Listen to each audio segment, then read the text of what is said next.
Many people know that eggs are highly nutritious, full of protein, calcium, and essential minerals. This is why millions of people eat eggs each day. However, what about their shells? Believe it or not, eggshells are the best natural source of calcium that the body absorbs the easiest. The calcium is the exact same as the calcium found in human bones and teeth. Calcium is also essential for the proper function of your muscles and nerves. The human body has no issue absorbing the powder made by crushed eggshells, per a study done by the U.S. National Institute of Health. The eggshells also help to reduce cholesterol and blood pressure, as well as making bones strong. 1/2 of a tablespoon of eggshell powder gives your body 90% of the daily recommended amount of calcium, approximately 1,000 to 1,500 milligrams. To make the eggshell powder, just follow this simple recipe.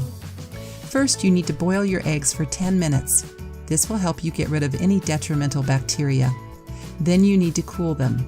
Crush their shells so that you get a powder. Make sure you keep the powder in a sterilized glass jar.